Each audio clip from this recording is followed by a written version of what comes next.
Because I got a pretty good one. I don't know if you read my blog.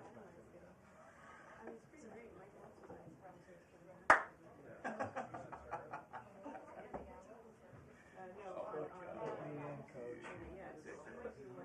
Blue.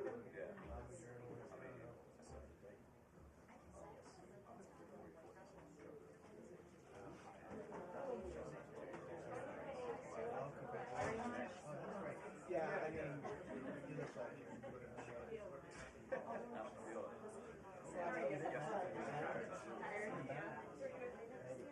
Started we had ours. We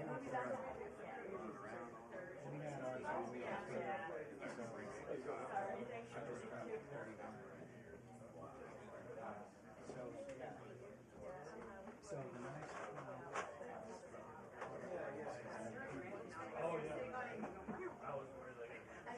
but that means that you do some crunches later on, like 60. Oh, really? Doing some crunches as well.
Yeah, I mean, they had some warnings, but they never had. Santa Monica has a whole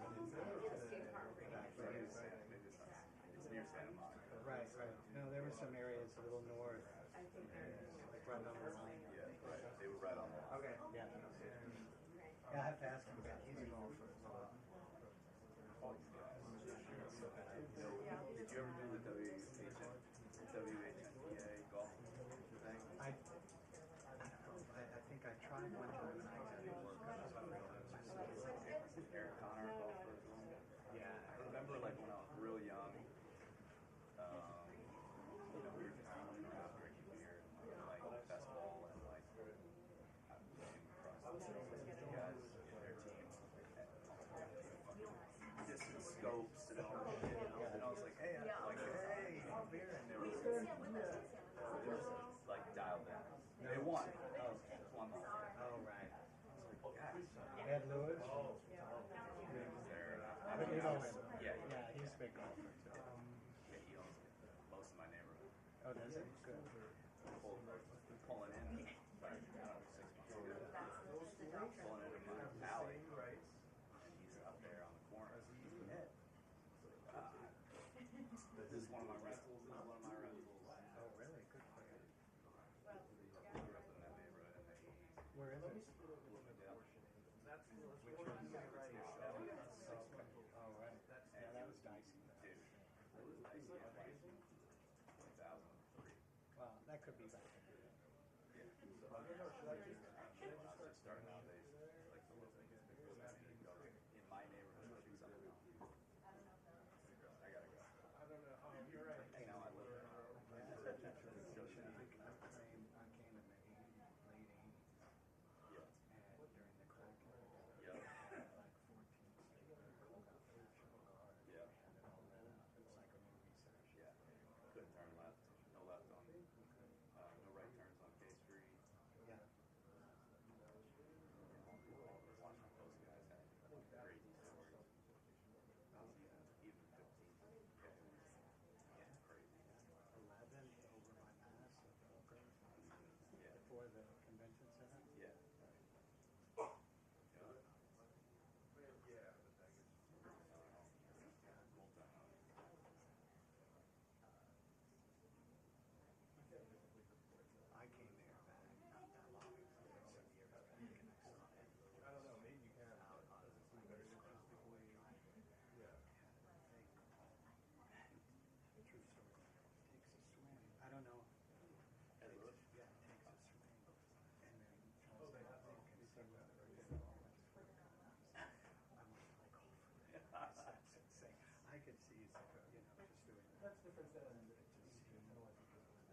Yeah.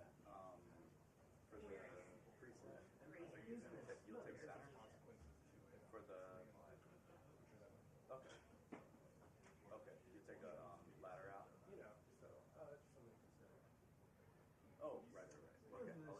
Sure. Okay. I'll let you know. Seems to be one. I mean, what's the name of it? Let me go. Cool. Come on. I just want to Rodeo day one, I know. I don't want that like crotch or the bike. Thank you guys. No, but you know the area is early because you get half hour Right. sign.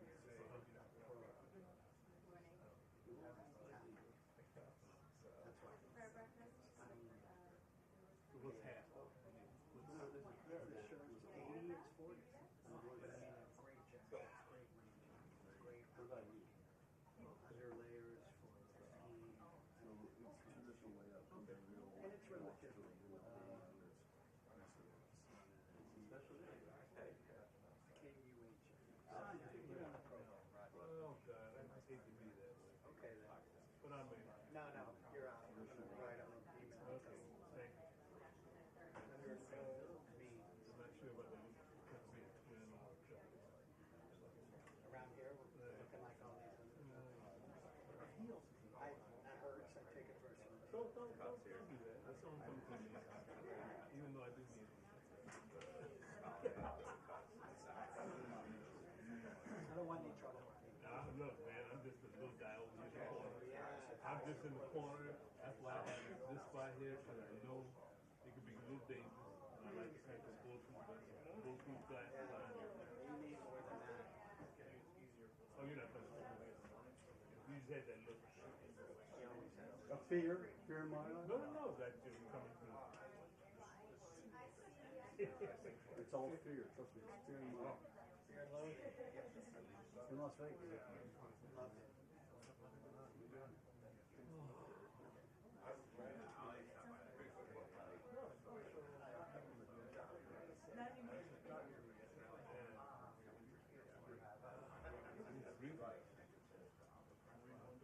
First 8:30 when we got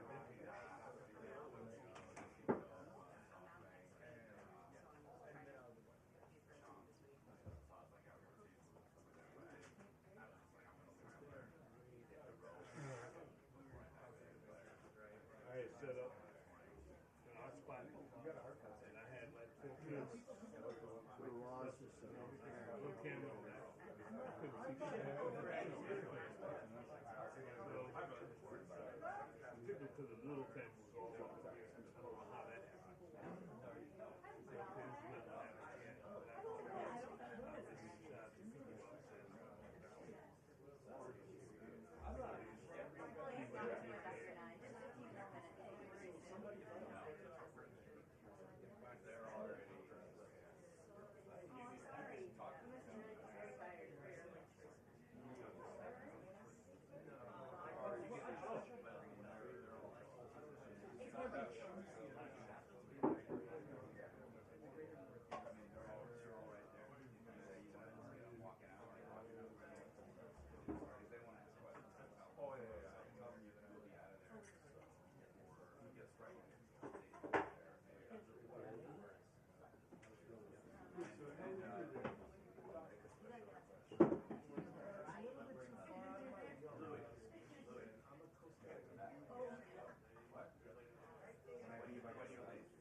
Welcome to the party.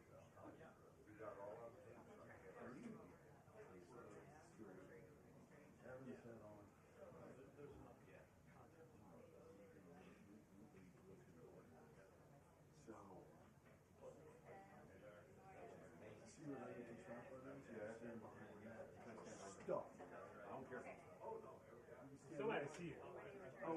Someone's on, someone, Just letting you know. For me, some, I don't, one of the other TV people already a standing. video person? Yeah, but, No, it's a still guy. oh, is that right? There's Harnick's over there. I'm sorry, go ahead with No, No, no, no, no. it's good to talking it through the So, possibilities. the limited possibility. Keep the dialogue going. Dialogue, I like this guy. I like this guy.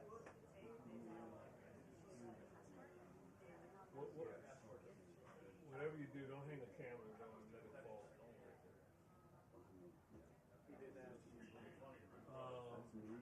That was back during, It's supposed to be Chris, but it sounds like it's so, oh, shit. That's right.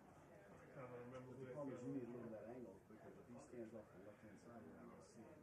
But if he stands off the right-hand side over there, Yeah, but it happened, it just hung there. You know what I'm saying? that's usually stacked. Right in front of NBC camera. Our shot was bush and all like this. Can you see? It's on the very bottom. So we had to be routed out to I got it. CBS. Go ahead. Coming over? I don't care. Why I'll do head on. You're doing head on here, I'll do head on. Would you throw out the 2 to 6 from up top? Thanks, bro. Hey. I hate when people. Yeah, that's easy. Yes, there is. Yeah. Yeah, that's easy. Oh, that's Candy. No, there's plenty of room there. He's happy to share that. Okay. Yeah. You're the best. Love to hear that. I did. So my buddy in the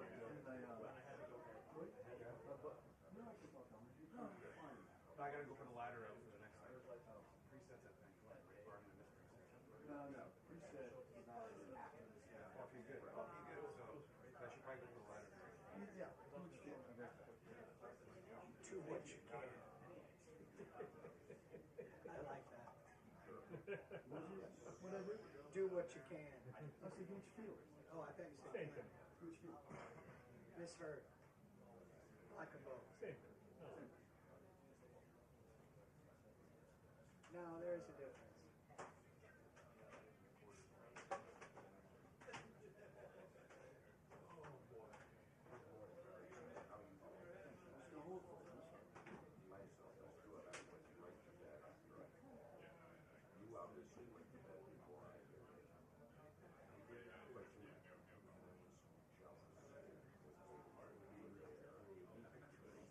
Oh, what, the pyramid? I'll check. I did think about that. I'm not 100% sure if I'm gonna go. Yeah.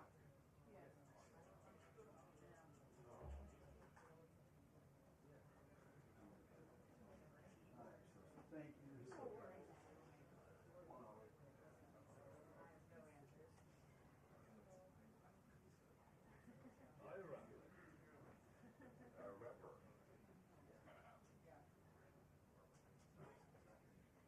Check on.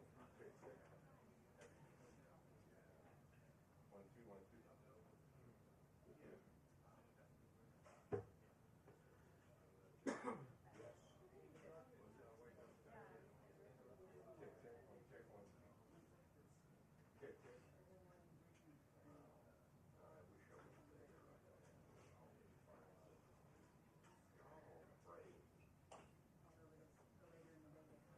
Yeah. Oh, good.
fun Steve.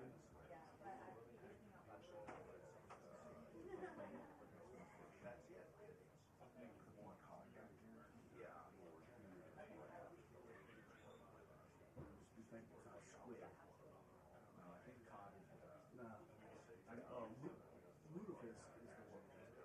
Okay, when you're going into rare. Well, I mean, you're Canadian, you know what that is. No, I do not. You probably have it. Ludicrous.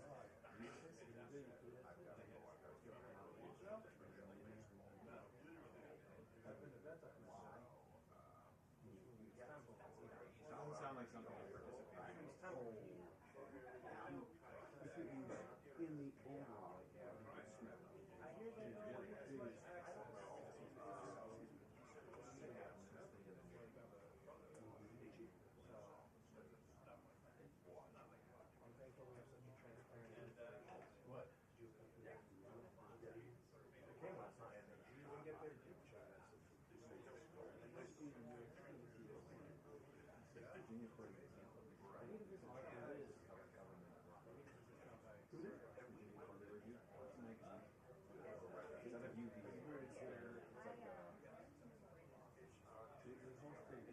Cool, dude.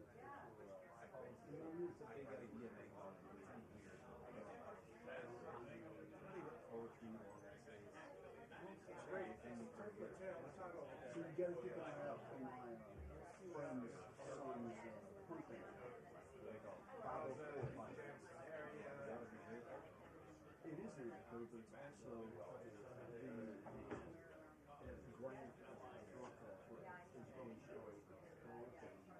Every state has a 504 bike. It helps pay. And that's what it's about. I'm really basic. Here. Here. So you never know what to do for the area.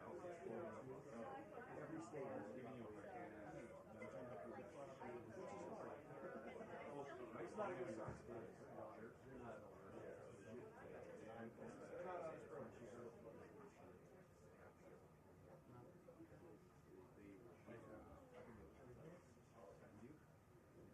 Hey, Sean, that's their last.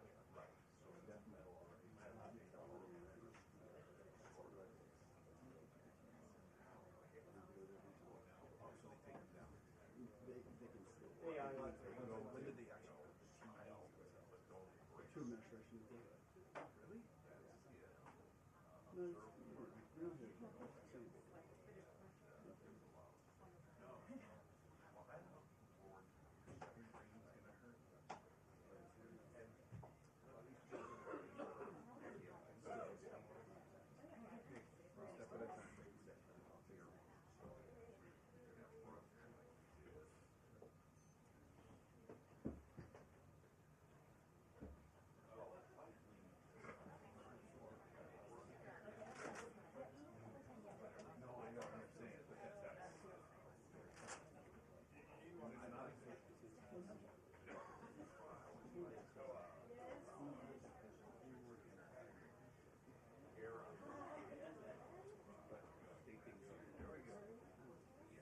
By the way, your cameo is in Chicago. Oh, you're in it. You meet Ken Light. What did I do? You're I think you're helping me sing. I love that. I love that. No, we're in Chicago. Remember that protest and the fights and the hotels over there? And then you turned around and you're like, oh my God, I have a protest.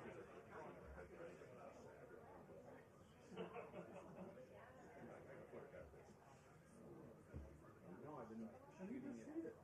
Well, I'm in the rock up cities. Just around now.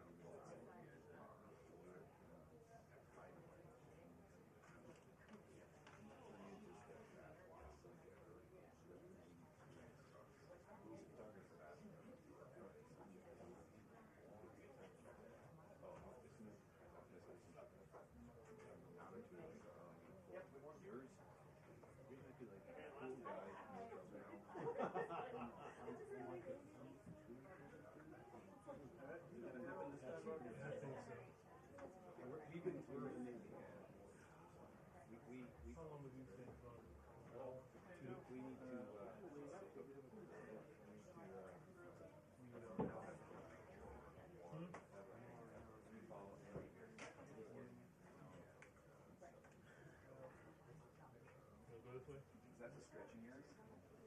Hey, keep it down. Get that leg down. That's not wet. Anybody else want to come back in? I'm on. Andy's thinner. Andy's thinner. Andy's got less hair though. Oh boy. Here we go. Here we go. Yes.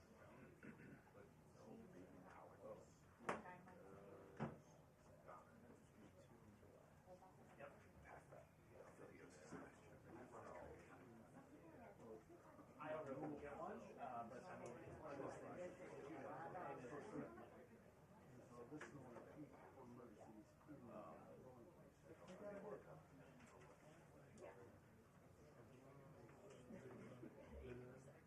know. I can't work on that.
We got Quick check, Alicia. hey, check. Thank you.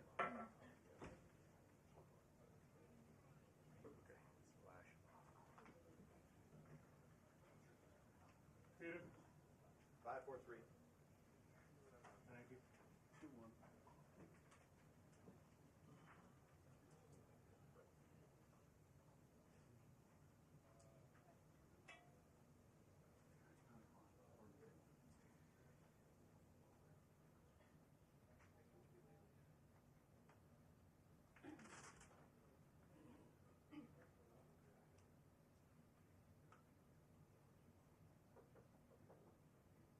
No, there are no pictures.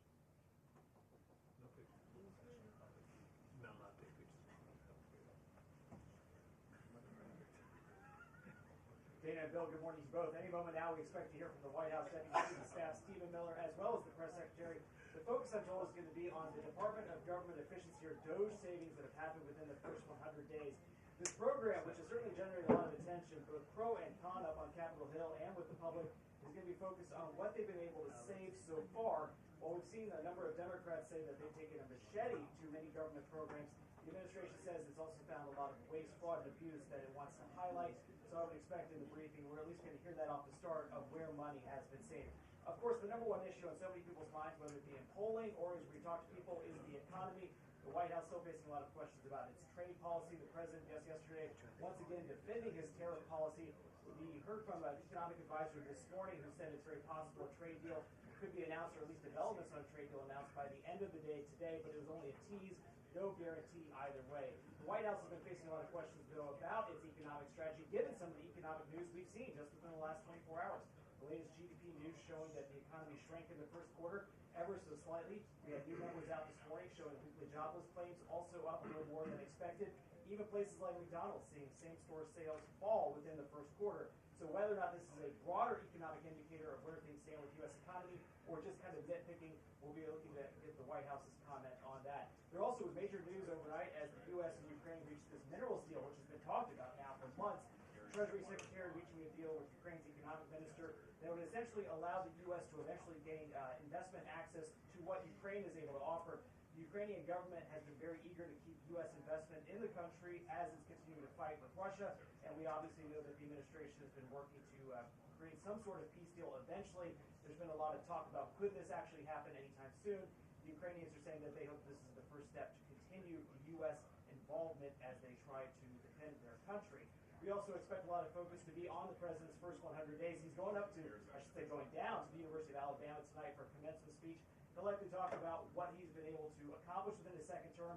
We have seen that PR blitz all week, Dana, Bill, as they have brought out cabinet secretaries, the president himself in the cabinet meeting just yesterday, asking for updates on where a number of issues stand. We've heard from the Attorney General, from the Secretaries of Treasury and Defense, but obviously so many of the questions today will be focused on the economy, not the news I just talked about. Bill and Dana.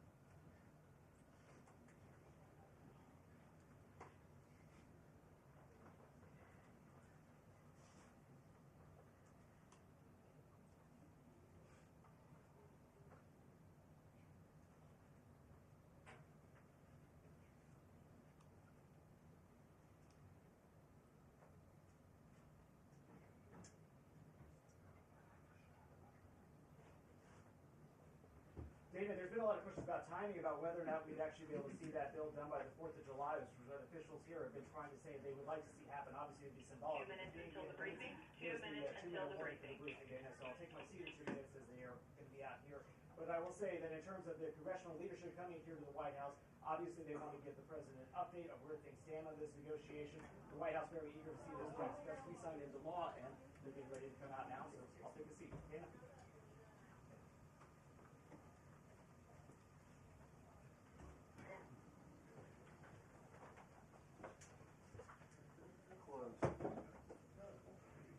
Not good.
Good morning, everybody.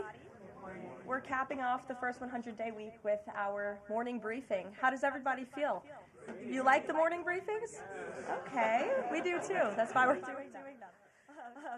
Good to see all of you. I brought a friend out here today who's happy to take your questions. But first, some remarks. At 11 o'clock, President Trump will participate in a National Day of Prayer event where he will invite Americans of all faiths across the country to join him in asking for God's continued blessings over our great country. During the event, the President will sign an executive order establishing a Religious Liberty Commission. Later today, President Trump will travel to the University of Alabama to deliver a commencement address to the graduating class of 2025.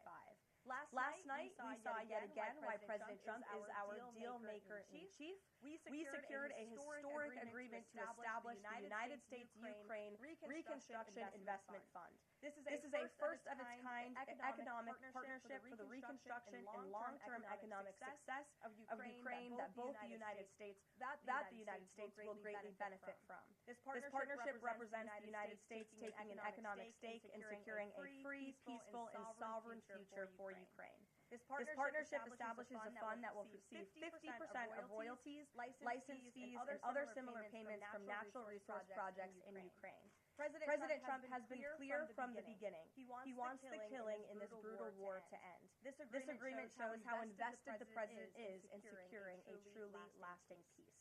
To mark President Trump's triumphant first 100 days in office, we've detailed all week how President Trump has been hard at work delivering on the promises he made to the American people. And yesterday, the president once again showcased why he is the most transparent and accessible president in American history when he held his fourth open press cabinet meeting. Every cabinet secretary went into great detail, explaining how their respective agencies are making life better for American families and businesses. And then the president allowed all of you to ask questions on anything you wanted afterwards. One of the main reasons President Trump won nearly 80 million votes, swept all 7 battleground states, and received a resounding mandate from the American public is because of the contrast he presented during the campaign and continues to this day. Everything President Trump's agenda is grounded in one thing: common sense. While the Democrat Party went off the deep end and pure craziness, President Trump pledged to restore common sense back to the United States of America. In a little more than 3 months, that's exactly what he's done. He recognized that America is a sovereign nation that cannot survive if it does not protect its territorial borders. So he secured the border in record time and ended the mass invasion of tens of millions of illegal aliens into our homeland. The president knows his top responsibility is ensuring the safety of the American people, which is why he's arresting violent illegal alien invaders in our communities who threaten our public safety. And it's unacceptable to President Trump to allow rampant waste, fraud, and abuse of Americans' precious tax dollars, which is why the president championed a historic DOGE effort that saved nearly $200 billion already. President Trump knows America is blessed with an abundance of liquid gold below our feet in the form of fossil fuels. So he ended Joe Biden's reckless war on American energy and is restoring American energy dominance to lower costs and strengthen our national security. President Trump believes Americans should be free to drive whatever car they want, so he ended Joe Biden's disastrous EV mandate and promoted true consumer choice. President Trump stood up for the Constitution's promise of colorblind equality before the law, so he terminated radical DEI preferencing in federal contracting and directed federal agencies to relentlessly combat private sector discrimination. DEI seeks to divide and pit Americans against each other based on immutable characteristics. President Trump put an end to it. In President Trump's America, individual dignity, hard work, and excellence are the only things that will determine if you get ahead. President Trump is a proud free speech champion, which is why he ended Joe Biden's trampling of free speech rights and the federal government's censorship of American speech on online platforms. The president believes college students have a right to speak their minds and go to school safely. Again, common sense. So he took bold action to protect Jewish American students from harassment by pro-Hamas radicals on their campuses. And President Trump knows that America's children are our future, and he'll never stop fighting for them. That's why he ended the radical, un-American indoctrination of children by eliminating support for divisive, radical gender ideology and equity ideology, and why the president protected parents' fundamental rights. And lastly, the president believes in fundamental biology. Isn't that something? Which is why he made it the official policy of the United States government that there are only 2 sexes, male and female. And because men and women are biologically different, President Trump ended the unfair, demeaning practice of forcing women to compete against men in sports and having their private spaces invaded. When President Trump promised a complete restoration of America and the revolution of common sense, he meant it. And over the next 100 days, get ready for historic trade deals, budget deals, and peace deals. For more on President Trump's common sense revolution, I will turn it over to our White House Deputy Chief of Staff for Policy, Stephen Miller. Stephen, thanks for coming in today. Thank you, Caroline. Great to be up here with you, and great to see so many familiar faces I've had a chance to get to know over a number of years as we gather this morning to continue our celebration of President Trump's unprecedented and historic first 100 days in office, what are without doubt the greatest 100 days to begin any American presidency in the history of this nation.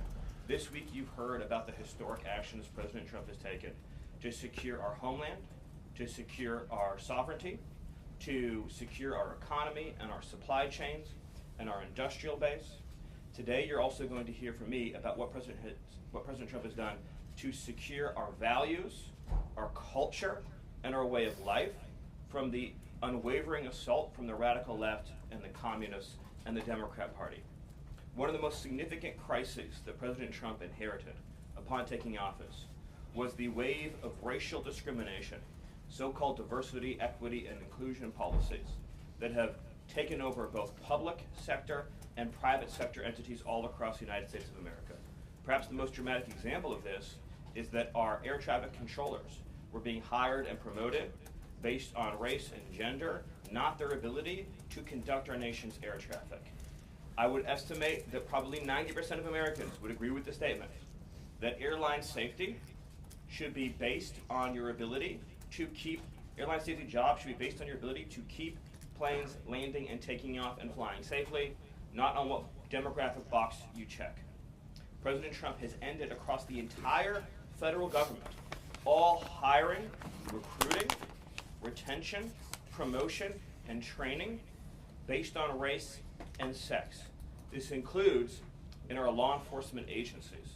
So, again, when we took office, even in sensitive law enforcement, national security, and intelligence agencies, we were hiring individuals not on their ability to carry a weapon, not on their ability to keep Americans safe, not on their ability to conduct sensitive intelligence operations, but based upon race and sex. And obviously, that is unacceptable. It's going to be merit-based across the whole federal government. But this wasn't just the federal government. This was the private sector, and this was also, of course, our entire university and education system.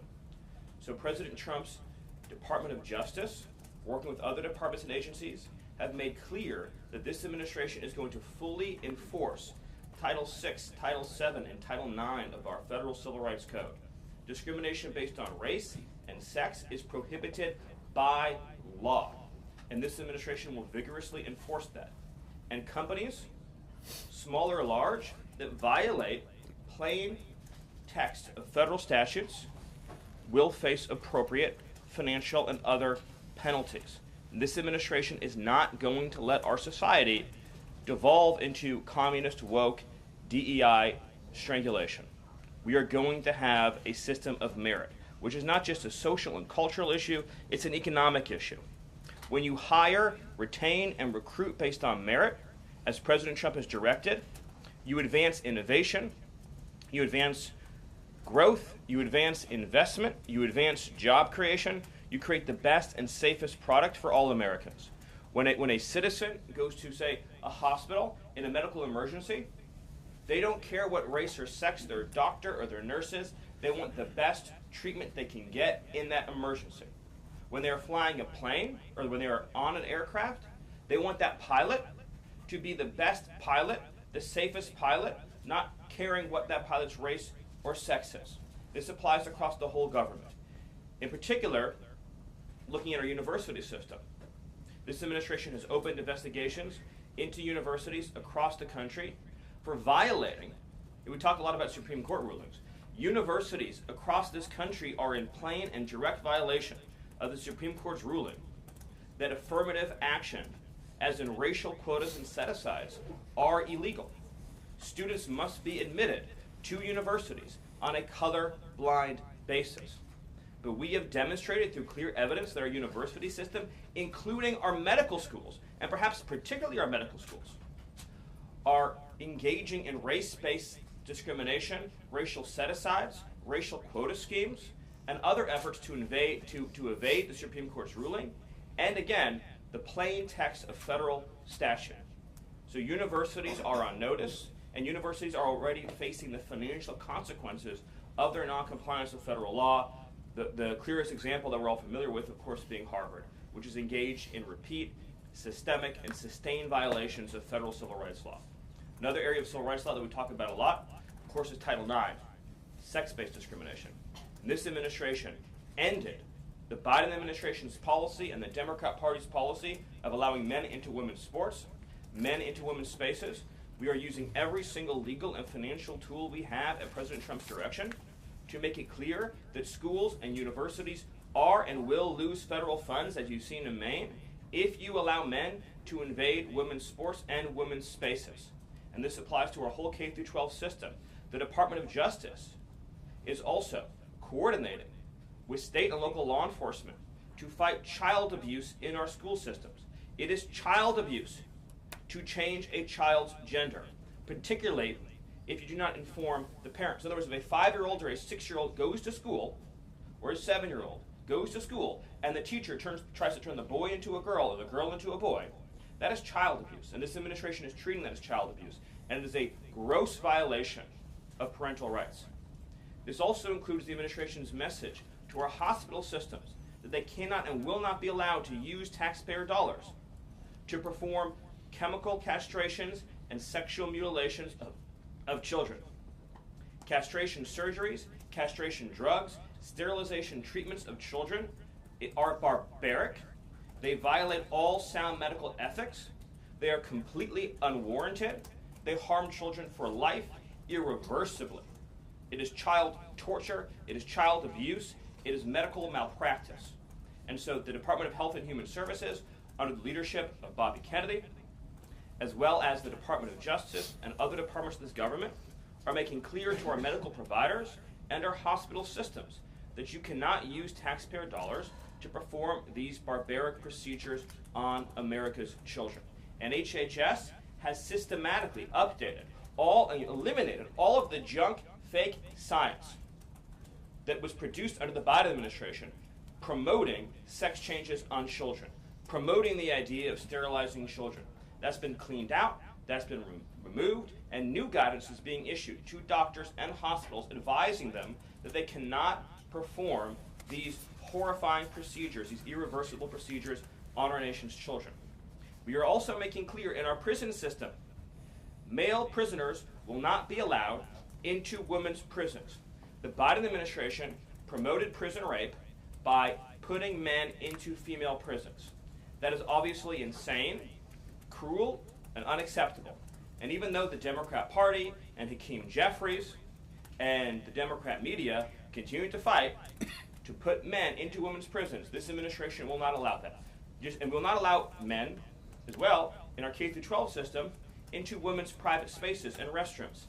We have seen horrifying example after example of young girls being sexually assaulted because school districts have allowed men into women's and girls' private spaces.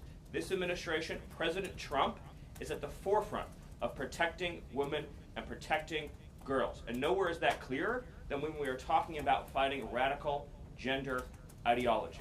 This administration is also fighting to get critical race theory out of our school districts.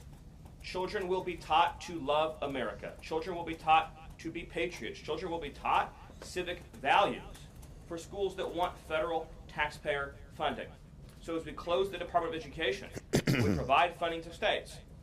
We are going to make sure that these funds are not being used to promote communist ideology. For any nation to be successful, it cannot teach its children to hate themselves and to hate their country. So these are a few of the areas in which President Trump has fought the cancerous, communist, woke culture that was destroying this country, where we were led to believe that men were women, that women were men, that racial discrimination was good, that merit was bad, and that safety and physical security mattered less than the feelings of liberal ideologues. The president has also fought to return the Department of Justice to its core mission of protecting public safety and locking up violent criminals, instead of using the Department of Justice to target conservatives, to target Christians, to target people of faith. The last administration cruelly and shamefully used the power of law-abiding Americans, in particular Trump supporters, conservatives, and Christians. That persecution has ended. The Department of Justice and the FBI are back in the business of going after bad guys, of going after gangs, of going after criminals, and keeping Americans safe. Let me just conclude before taking questions by noting that when you look at the sweep of the first 100 days, every single crisis that has afflicted America for years, sometimes decades, sometimes generations, this president has fought head on. He has taken on every entrenched power structure and system all across this government, this swamp, this town.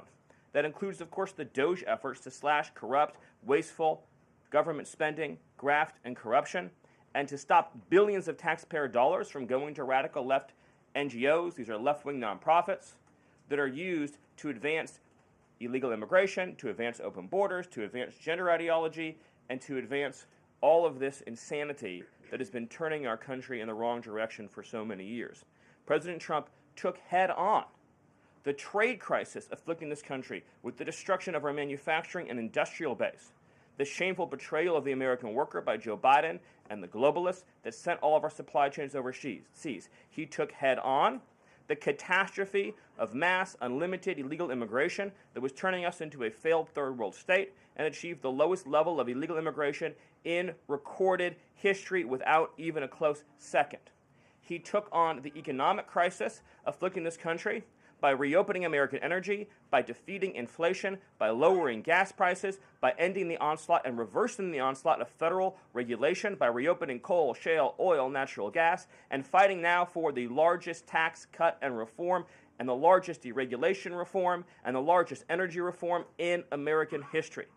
These are just some of the things that have ushered in the new golden age, along with his fight to restore the peace that we had for 4 years under the previous administration before Joe Biden sunk this planet into bloodshed and war in the Middle East, in Europe, and rising tensions in Asia. President Trump, in every area of conflict around the globe, has been fighting to restore peace, security, stability, harmony. So he inherited an economic catastrophe, a border catastrophe, a public safety catastrophe, and a cultural catastrophe. And in every case, he has reversed those catastrophes and brought America into the new golden age. So I thank you for your time, and I look forward to any questions you have. Awesome. Thank you, Stephen. And as always, we'll start with our new media seat today. Chris Bedford from the Blaze Media. Why don't you kick us off? Thank you very much. Stephen, what is the end goal of the China tariffs right now? Is the idea to open up the Chinese markets through a deal to a better market for exporting American goods to China, or is it a reconfiguration of global trade in a way that isolates China from free countries? No. So China is a unique situation, obviously. The president has talked at length about what happened to us economically since China's entrance into the World Trade Organization and the trillions and trillions of dollars of trade deficits that we've racked up with China over the period of that time, and what that's meant for our national security, what that's meant for our economic security, what that's meant for our supply chains. Obviously, right now, the Secretary of the Treasury is in the process of developing a plan that will answer the questions that you're talking about, but the president's goals have been very clear on these points, which is that he is not going to allow China to continue to steal our intellectual property, to continue to illegally dump and subsidize their goods in our markets, to manipulate their currency, to rack up an unsustainable trade deficit. We need to have a trade relationship with China that does not do harm to our nation's economic and national security. And that has to be the guidepost of any objective. At the same time, tariffs will bring significant revenue into this country that will allow us to pursue our dramatic plan of tax cuts and reforms. Awesome. Great. Bloomberg, go ahead. Hi. First, as well, similar to that question, I'm curious, Kevin Hassett went on CNBC this morning, said that they were expecting some sort of news on tariffs by the end of the day. Do you have any insight into that? I don't want to get ahead of any announcement, but I'll just reiterate that right now, countries from all over the world, because of President Trump's leadership, are desperate and dying to make trade deals with the United States. We're going to evaluate each of those deals, and President Trump is personally involved in making sure that these negotiations serve only one interest, which is the interest of the United States of America, and we'll end up with a deal in these cases where, yes, the other countries, obviously, will have their own demands and their own interests, but nothing will go into effect that doesn't serve the interests of America and the American people. Thank you. Stephen, this morning GM is putting a dollar figure on how much the president's tariffs will impact the company. The CEO says tariffs will cost GM between $4 and $5 billion this year. The CEO of Ford says he can't commit to not raising prices because of tariffs. Is the administration open to doing more to give automakers relief? the question, unfortunately, misses the entire point, which is that U.S. automakers have announced dramatic investments and expansions inside the United States. American auto plants are growing, they are expanding, they are opening new facilities, they are expanding existing facilities that are already in operation, because it is now the case that for the first time in our lives, that American cars receive preference in America's markets. The U.S. auto industry used to control the entire world. I believe the number during the heyday was that 70% of all cars in the world were made in Michigan. And now, of course, we've become a tiny fraction of the global market. And the reason for that is because the United States opened its markets to every single foreign cheater and every single foreign nation that subsidized its goods on the face of the earth, and their markets have been closed to ours. Japan closed their market to our cars. The entire EU closed their market to our cars. South Korea closed their market to our cars. All of the countries I just mentioned have tens of billions of dollars of annual trade deficits in automobiles with the United States. These are supposedly pure nations, nations that have at least a somewhat equivalent per capita GDP. So it is impossible under the terms of fair trade, if you have two nations with similar per capita GDP, to have such uneven trade flows in automobiles. What the president has done with his car tariff, we have the most desirable market in the world, is if you want to sell cars tariff-free, tax-free to our market, your plant has to operate in the United States. The only alternative to that is to have no U.S. automobile industry whatsoever, which is where this was headed, to be clear. If we stayed on this current path, within a few years, there would have been no U.S. automobile industry. And what little was left of it would have been in Mexico.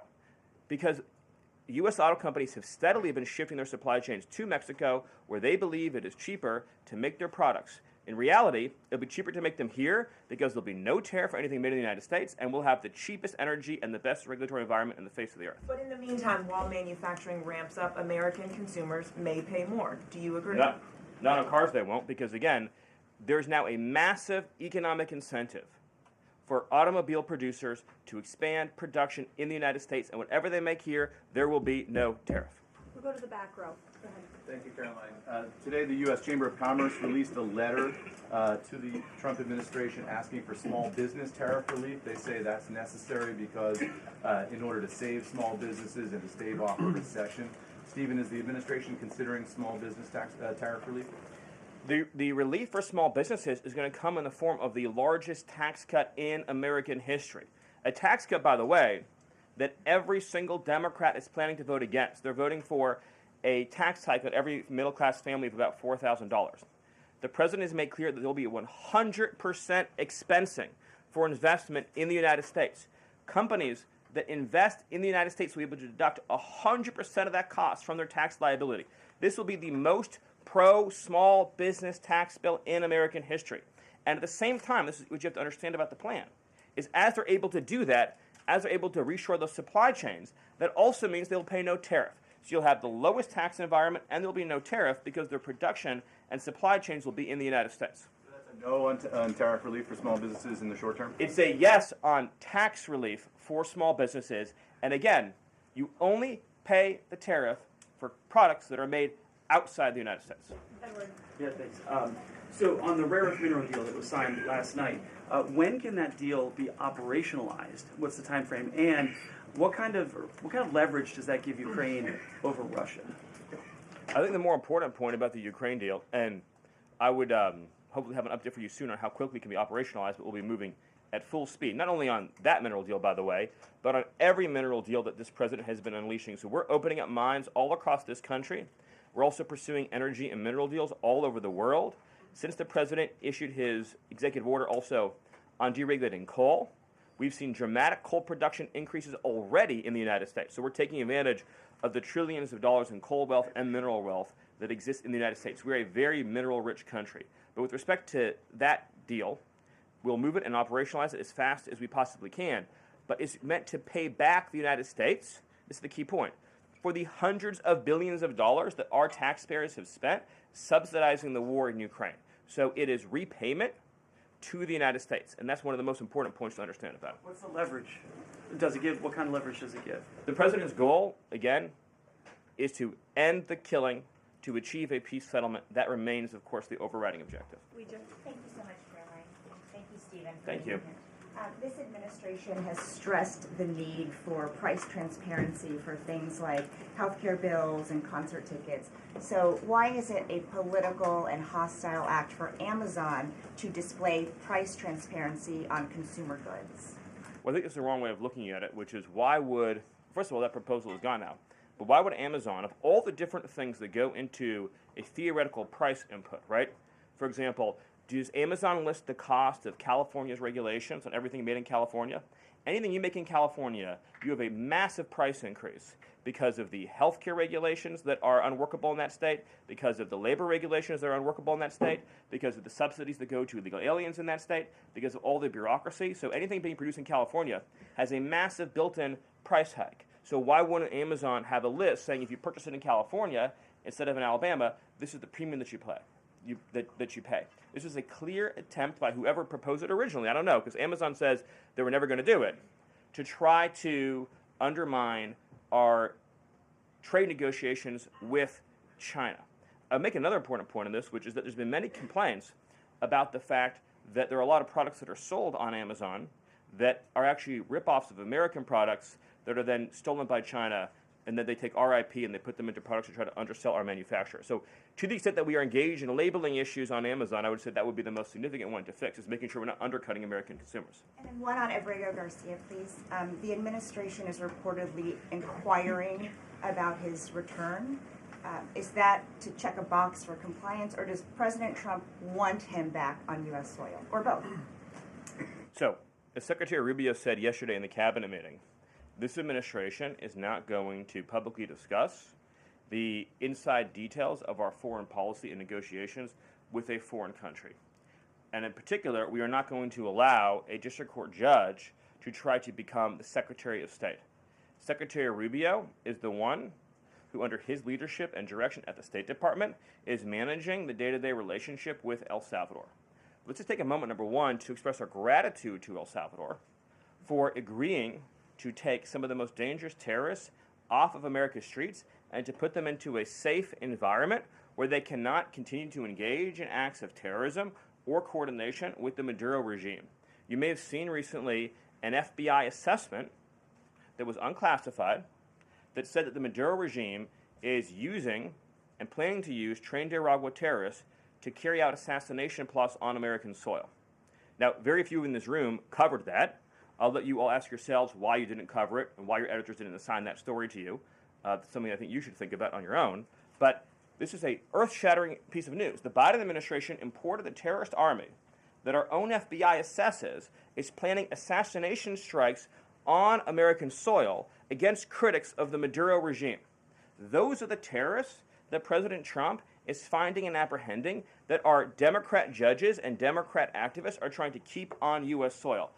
Tren de Aragua has the same legal status as Al-Qaeda and ISIS. MS-13 has the same legal status as Al-Qaeda and ISIS. These are foreign terrorists operating on our soil. And our gratitude to El Salvador for agreeing to take custody of these terrorists is immense. With respect to the case that you mentioned, there's now even been more evidence that has been made public of this person's violent, repeated threats and assaults against his spouse, someone who had repeated, documented human trafficking and human smuggling offenses, somebody that has extensively documented membership in MS-13, a terrorist organization, and of course he had MS-13 tattooed on his knuckles. This is a person that was a clear and present danger to the safety of the American people. And it is a sad reflection on the state of our media and many of the outlets represented in this room that you obsessively try to shill for this MS-13 terrorist. Well, no coverage occurred in your papers about any of the Americans that were raped and tortured and murdered by the illegals that Biden was importing into our country. You know, you talk about due process. The Biden administration made the decision to give extensive due process to two Tren de Aragua terrorists that were apprehended at the border just a couple years ago. They were two gentlemen. They were from Venezuela. They were members of Tren de Aragua. The Biden administration Border Patrol apprehended them and made the decision to provide them with extensive due process put them onto a program known as supervised release, and put them on ankle monitors so that they could go through a lengthy legal, judicial determination as to whether these legal aliens who had just set foot on U.S. soil might want to live in the United States for the rest of their lives. What was the result of that decision? What was the result of that choice that was made? Those two men kidnapped a young girl named Jocelyn Ungary from her family. They beat her, they sexually assaulted her, they tortured her, they stripped her, they murdered her, and they dumped her body. That is what the Biden administration's policy was. Most of your papers never covered her story when it happened. To the extent that you covered it at all, it was because President Trump forced you to cover it by highlighting it repeatedly over and over again. He had to shame you into covering it. And each and every one of you that sides over and over again with these MS-13 terrorists, to the extent that you have the financial means to do so, you all choose to live in condos or homes or houses as far away from these kinds of gangbangers as you possibly can. If I offered any one of you a rent-free home with no taxes to pay in any of these gang neighborhoods, and I said your neighbors are MS-13 terrorists or Mexican mafia or Sinaloa cartel or Tren de Aragua, I couldn't pay you to live there. But yet you, with your coverage, are trying to force innocent Americans to have these people as their neighbors, and that one day their daughter may be abducted from their home and raped and murdered. So you're not going to get an ounce of sympathy from this administration or President Trump for the terrorists who've invaded our homes and our country.